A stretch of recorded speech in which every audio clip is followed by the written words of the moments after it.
You're listening to the Jan Price Show, all about movies. And today, my guest is director Brandon Dermer, and we're going to be talking about I'm Totally Fine. Welcome to Hey, the how's it? show. Thank you for having me. It's a pleasure. How are you doing today? I am good. How are you? I'm fabulous. Thanks. Thank you so much. Well, this is a fun movie. I Thank you. really thoroughly enjoyed it, and it's a real interesting concept that you came up with here, and wonderful actresses. So we're going to do a deep dive into I'm Totally Fine, so our listeners know a little bit about this film. Why don't you give us a synopsis, Brandon? The film is about a woman in mourning, Vanessa, who decides to take a self-care trip out to a house in Temecula, mourning the death of her best friend, only to find that there is an alien in the house claiming to be a version of her best friend. Really, I mean, you kind of got to go, where did you come up with this idea? It was spawned in the midst of 2020, dealing with the uncertainty of life. You know, life is uncertain as is. Nothing is promised to us. And in 2020, it felt like that cranked up to 11. Every single day was uncertain on so many different levels, and my anxieties were just flaring, trying to control the outcome of every moment and make sense of what made no sense. And when I started looking inward and doing the work, I realized, the moment I let go of that control, I was able to be present and enjoy my life again. And wanting to explore that feeling, I thought, what better way than an otherworldly alien, because everything felt so alien. And I then took that concept to writer Alicia Keytree, someone I've worked with for years. We actually met in film school back in Chicago, waiting tables together at a restaurant called Jake Melnick's. And I pitched her the concept and it resonated with her. She's a writer on American Dad, but she wrote this spec script years ago called Young Blood, which I loved, which was deep humanity and huge absurdity. And she really melded those two things together. And this concept that I had, I knew that she was the perfect person for it. So we started working on it. And then I just so happened to be catching up with my buddy, Kyle Newacek, who's a mentor and a friend. And I pitched him the concept and he said, I want to produce that and I want to make that. And then we were off to the races. Wonderful, wonderful. And you have two amazing lead actresses in this too. And they also executive produced. Let's talk a little bit about both of them. Go ahead. Yeah, I felt like I got to make this movie with cheat codes because I was surrounded with such talented people. Jillian is an incredible actress and a writer and a director. Natalie is an incredible actress and a writer and director. And they're executive producers. And we were really a five-headed monster between me, Alicia, Kyle, Natalie, and Jillian. We all tackled this project from every angle together. Through development of the script and sharing notes and ideas with Alicia, to on day of production, through improv and rewrites. We were all working together in a literal bubble because we shot this in the quarantine in the height of the pandemic in December of 2020. So we were living together in that house, filming this movie, and everyone really put all of it on screen. Natalie and Jillian, their performances are incredible. I'm so lucky to have them starring in this film. Jillian brought a vulnerability and a groundedness to this character and this experience that I think balances the tone of this film. It makes the absurdity element work. And then Natalie really took seriously thinking about what it would be like to be this ultimate foreigner, in every sense of the way, and be thrown into this new situation. And also come in with the preconceived notion that you can't experience emotions and watch this creature's arc as she starts to pick up on physical cues from Jillian, but then also emotional, and then experience her own. So yeah, they were incredible to work with. And let's say it's Jillian Bell and Natalie Morales, so people know. Jillian Bell and Natalie Morales. Jillian Bell, I've wanted to work for years. I've tried to cast her in things. The timing never worked out. And we all wanted to work with Natalie. And it was very kismet. When we approached, Kyle and I started talking because I saw he directed a commercial in the pandemic and I was about to direct one. So I wanted to ask him what that experience was like. And as we were talking, he's like, what else are you working on? And I said, oh, my friend and I, Alicia Keytree, are writing on this thing. And we are actually want Jillian Bell for it. And he's obviously, they've worked together for years on Workaholics. And he's like, well, I think she would actually dig this. And then she wanted to come on board, and we said, who do you want to work with? And she's like, I've been wanting to work with Natalie Morales. And Kitri was like, Alicia, the writer, was like, I've been wanting to work with Natalie. And then it was just very kismet the way this all came together. Isn't it beautiful when that happens that way? I feel so lucky. Yeah, yeah, it is. It's wonderful. It's just meant to be then, Mm-hmm. and they're absolutely wonderful. Natalie really does a lot of physical humor in this, which I loved. Go ahead and talk about that a little bit. It from the get-go was like, I love physical humor. I love being physical. So we wrote some stuff in there, but even from some of her early scenes, like when she first starts testing Vanessa and she's like climbing up the bed and whatnot, we then on the day started improvising and coming up with more physicality for her to experiment with. And she also was just improvising great things on the day. She's so funny. She is so funny. I mean, okay, so the oil. Let's talk about the oil. Mm-hmm. Various forms of the oil. I mean, there's the we were thinking of what lubricates your skin and protects you from the sun, and oils. And we also thought of oil and water, the difference of these two people.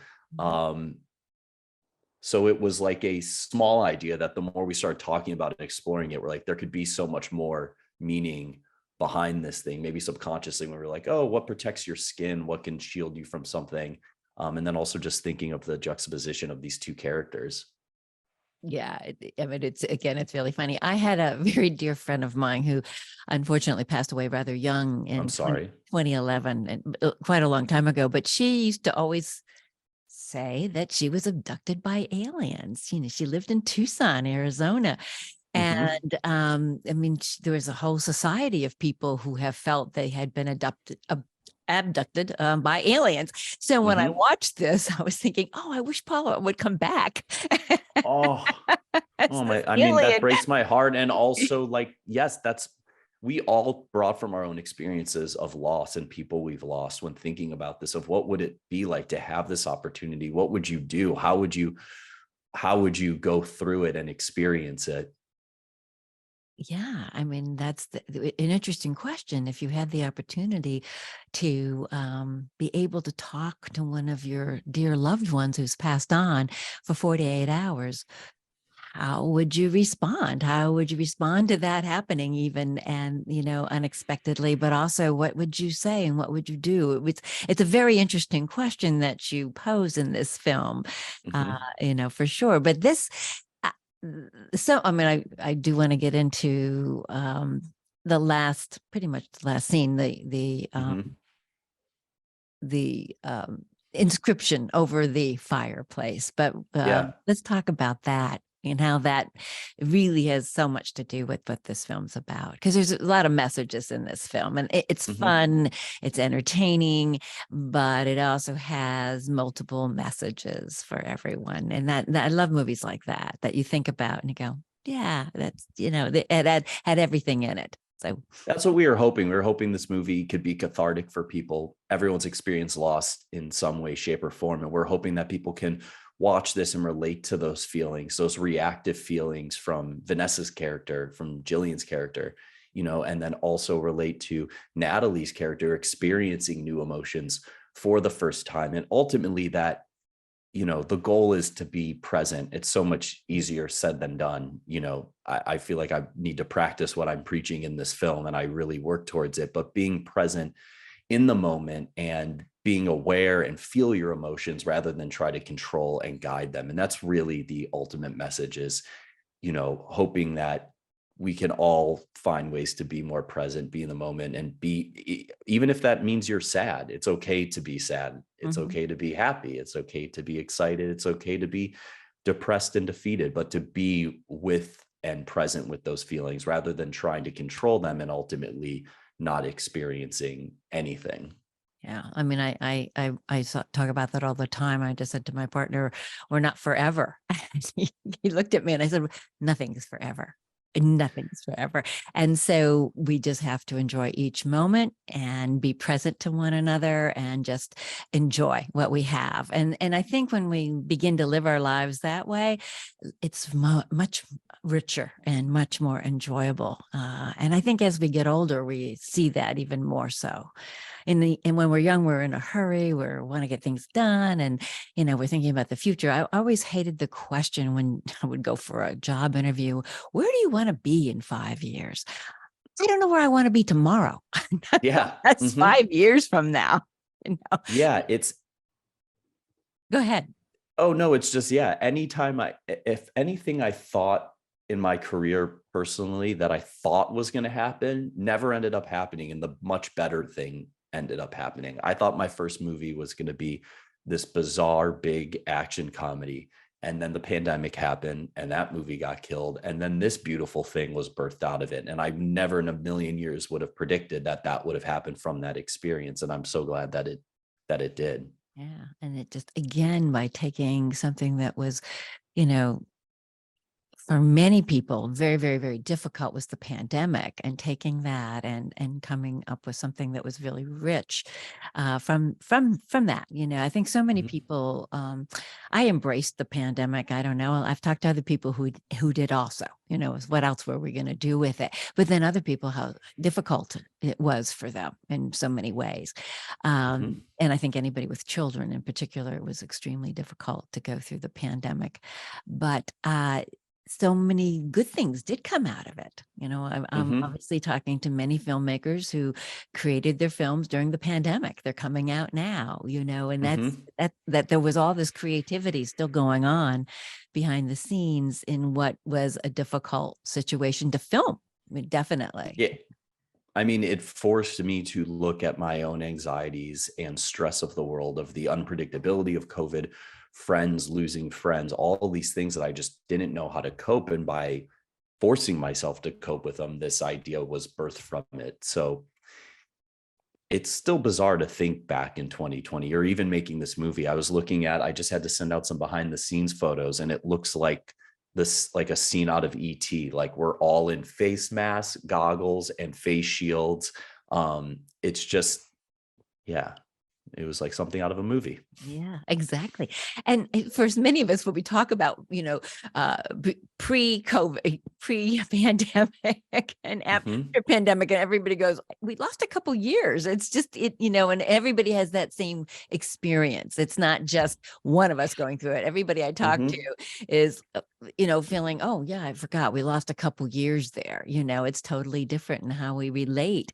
And if there's anything that would teach us how to be in the moment, it would be going through a global pandemic, I would think, that we would all. Yeah, to appreciate how fragile life can be, how the unpredictability of how your life can change or also be taken away from you in the literal mortal sense, but also just the things you had planned, which is true every day for the history of time. You could step outside and you get hit by a bus, but this was a global experience where everyone was experiencing this lack of control and this ultimate um, reckoning with that. Yeah, it in the blink of an eye, your whole world can change, and you thought your whole year, your whole next 5 years, your whole next whatever was supposed to be this, and one flap of a butterfly's wing or one bat can change all of that.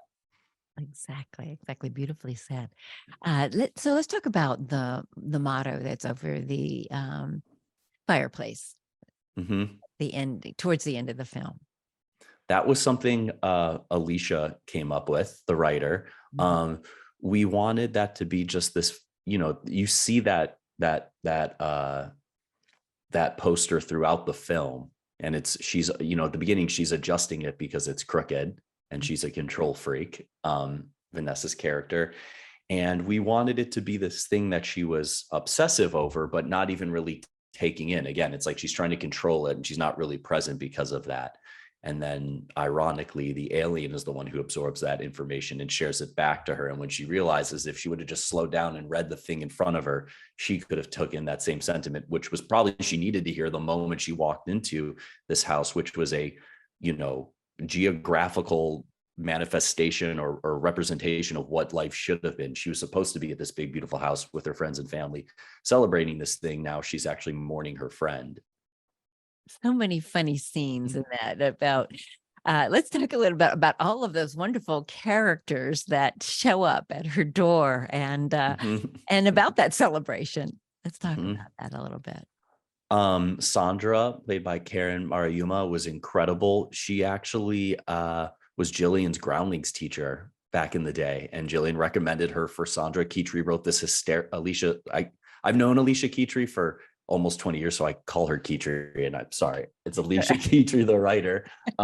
She wrote this hilarious scene about I legally have to have a party, and Jillian thought of Karen, and she came out and just brought it. She was so funny. Again, another scene grappling with trying to control something that you have no control over. And then the character DJ Twisted Bristle, Kyle, works with RV Guiana. What We Do in the Shadows, what an absolute delight and treat to have him in the film. He's just like a shot in the arm of comedy in such a somber moment. So funny. He brought that jacket. That was his jacket on the day. We had a costume for him. He goes, I actually have this jacket. And we were like, yeah, and let's use it. That was a delight. And then Kyle, the townie, not only is he producing and wearing multiple hats, he's also acting in it. And he's sort of this representation of there's more than meets the eye. Like you think, you're judging this guy from the cigarette smoking, El Camino driving, heavy metal listening dude. And then once you start to talk to someone, especially for a character like Vanessa, there's all this wisdom to be bestowed upon her. Yeah, and you don't I mean, in the beginning, obviously you don't realize that character is going to be the person with a lot of wisdom to exactly impart, and that makes it actually very interesting as the film progresses, for sure. So and then you have Blake Anderson, who plays the boyfriend, who's just like the supportive, whatever you need, I'm here for it. But Vanessa at the same time won't let any help in because she is so convinced she's got this. She's not going to break. I'm going to be fine. It's great. And so let's talk about the chemistry between Jillian and Natalie Morales. They both wanted to work together, it sounds like. So let's talk about that chemistry that they, was it instantaneous? Did they have to go through an audition process? No audition process. I was beyond thrilled to have either of them involved with the film. But it started with these early Zoom conversations leading up to production. And then Natalie actually went away to go direct her movie, Plan B.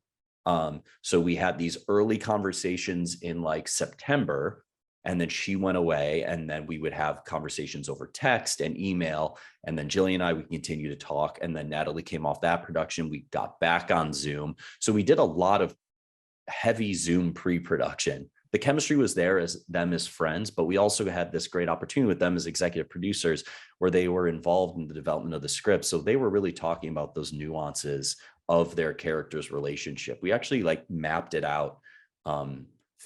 We drew a map of like what their relationship looked like, of when they were really close, when they were far apart, but where Vanessa's emotions were, where Natalie, where Jennifer's were. So we approached it very academically, and then on the day we discovered all these amazing things we could never have planned for, which is, the theme of the movie. And then it really happened in real life. And then Alicia was on set the entire time, so we would all get together at lunch, at breakfast, at dinner, and tweak scenes based upon what we learned with their chemistry. Beautiful, beautiful. Well, it is. It's great chemistry for sure. Watching this, and as I said, it's just a fun movie. Other than filming during the pandemic, what was the most difficult part of shooting this film? I think it was just, we did it in 10 days at the height of the pandemic. Wow. Yeah. So those two things right there are enough to bring challenges. There's also like, we didn't realize Temecula is very windy. I didn't know Temecula. None of us did, because when we would scout, like I was saying prior to the interview, I'm in Sherman Oaks. We would drive out for a day, photo board, take videos, and then drive back. Once we started spending the night there, these intense winds would come in. And I'll never forget the third day we woke up and everything looked thrashed outside, and we had no power because of these intense Temecula winds. So there were some nature things going on. But we were really prepared for this movie because we knew we had 10 days. We knew we had one location. We knew what we knew about the pandemic as far as, we're getting tested constantly. There's all these restrictions that we had to and wanted to abide by to be safe. But I brought a lot from my years of music videos and my crew's years of music videos to this, where often we were challenged with, telling a story in a day. All my music videos were essentially short films dressed as music videos. So sort of the restraints of that and the restrictions of that just apply to this in a much, much bigger sense. And then I was so lucky to have the guidance and mentorship of Kyle as a producer who's made hundreds of hours of TV and multiple feature films, and also Natalie and Jillian, where it was just like combining all these forces helped power through, all the difficulties of making a movie in 10 days in the height of the pandemic. Amazing. I mean, I've heard a lot of short filming, Mhm. schedules, but I think that might be the shortest that I've heard. Yeah. So yeah, I that I 10 wonder days. what I should Google what's the shortest filming production wise that's ever gone down. Maybe we could like make a Guinness World Record out of this or something. Yeah, perhaps. I mean, because I have, there's been, 14 days, you hear that quite often, and certainly with independent films, but I Mhm. think 10 might be the shortest I have heard. So I that's think we'll pretty do 10 and a quarter because we filmed Blake's portion a year after in my cool. apartment Okay. in the other room on my cell phone as the boyfriend. It is the boyfriend. So Mhm. so he came in later. Yeah. And then, Mhm. how did you find that house? I kept, when I was watching it, I was like, where is this? Where are they filming this? An So amazing house. yeah, my fiance, she doesn't work there anymore, but she worked at a company called Stay, which is like luxury rental homes.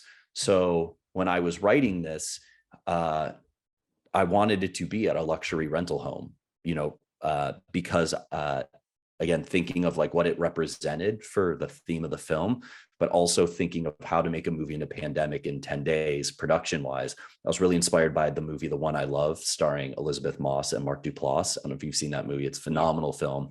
Yeah. They used every inch of that house. And I thought, that's a great way to make a movie. And hundreds, a bunch of other films have done that, but that one really resonated with me. So I went to my fiance and I was like, I need like a beautiful luxury home. I don't want to do Palm Springs. I don't want to do the desert. I want to do somewhere different. And she said, you should check out some of our homes in Temecula. So I drove out to Temecula and I looked at all these beautiful homes, and this one was just perfect. And so did you have to rent it? Is that what? Yes. Yeah. Yeah. We basically rented 3 homes from them. The house we filmed at, where I slept in and a lot of the crew did. And then we rented 2 other homes, which were all within like a quarter mile where the cast and the crew would stay, the Well, additional crew. I guess you probably were a little lucky then, because during the pandemic, a lot of people were probably not traveling very well. A lot of people weren't traveling very much. So the availability of 3 homes in this kind of environment was probably fortunate for you. Well, the thing actually is that company did so well because people did want to take a month away from living in the valley and go to Santa Barbara, Temecula, this, that. So we actually had to like get on it and make sure it was available, and like but we were very lucky to get that location because it's such a beautiful home. I really want to go back and just stay there now. Yes. And Temecula is beautiful. Like, the sunsets over there were unreal. Nice added bonus to that too. Mhm. What are you working on next, Brandon? There's a couple features I'm trying to get off the ground, and then pitching some TV shows like as of tomorrow. So Oh, wow. yeah, some things I've been working on for years, some things that have come because of this film. So yeah, I'm hoping we'll be talking again like a year from now about one of them. Great, great, great. I definitely want to have you back on and talk about them. Yeah. Where can people see I'm Totally Fine? You can see I'm Totally Fine in select theaters on November 4th. We're going to be announcing theaters, I believe, on Saturday. So if you're in one of those cities and you can see it in the theater, please do that. Otherwise, it'll be on demand digital on November 4th. So you can rent it on iTunes or Amazon. Myself and the cast will be posting and promoting it relentlessly for the next 2 weeks. So if you don't Yeah, you can find it. You could just Google "I'm Totally Fine" Apple or Amazon, and you'll find it.